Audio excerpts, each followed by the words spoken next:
तो किसी ने नहीं सोचा होगा कि बांग्लादेश के फाउंडिंग फादर शेख मुजीबुर रहमान की बेटी शेख हसीना, जो कि खुद पूर्व प्रधानमंत्री रह चुकी हैं बांग्लादेश की, उनको डेथ सेंटेंस सुनाया जाएगा। जी हाँ, तो बांग्लादेश की एक ट्रिब्यूनल कोर्ट ने उनको गिल्टी पाया है for committing crimes against the humanity, जो कि स्टूडेंट अपराइजिंग हुई थी 2024 में, जिसके बाद उनकी गवर्नमेंट को टॉपल कर दिया गया था। तो उस पर्टिकुलर अपराइजिंग में जो पुलिस के द्वारा ब्रूटैलिटी करी गई और जितने लोग की वहाँ पर डेथ हुई, उसको लेके इस ट्रिब्यूनल कोर्ट ने कन्विक्ट किया शेख हसीना को, जहाँ पर उनको फांसी की सजा या फिर डेथ सेंटेंस सुनाया गया। लेकिन अब दिक्कत यहाँ पे ये है कि शेख हसीना बांग्लादेश में है ही नहीं। कहाँ है वो? इंडिया में।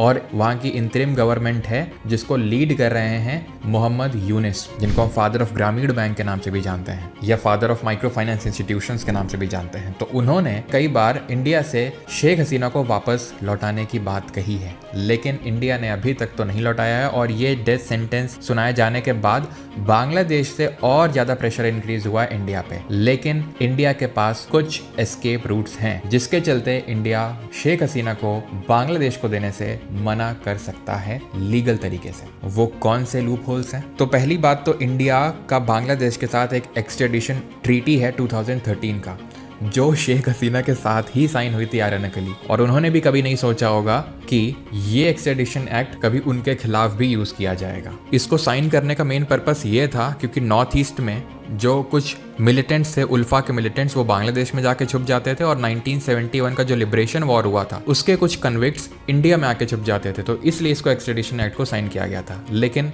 अभी ये किसी और पर्पस से यूज हो रहा है। तो इसमें कुछ एक्सेप्शंस हैं जिनका यूज करके इंडिया बांग्लादेश को शेख हसीना को देने से मना कर सकता है। पहला तो आर्टिकल नंबर 6 क्लॉज 1 है और article number 8 clause 3 of this act, जो ये बोलता है कि अगर ऑफेंस पॉलिटिकल कैरेक्टर का है तो if the request is not made in good faith, इन दोनों केसेस में एक्सट्रेडिशन नहीं किया जा सकता है। और इंडिया का खुद का एक्सट्रेडिशन जो एक्ट है 1962 का, उसमें सेक्शन 29 और सेक्शन 31 जो बात करते हैं कि अगर पॉलिटिकल ऑफेंस कमिट किया गया है and if there is a lack of good faith, तो उस केस में एक्सट्रेडिशन पॉसिबल नहीं है। यानी दीज आर द एक्सेप्शंस जिनका यूज यहाँ पे इंडिया करने वाला है, क्योंकि इंडिया ऑब्वियसली शेख हसीना को इतनी आसानी से तो बांग्लादेश को नहीं देने वाला है।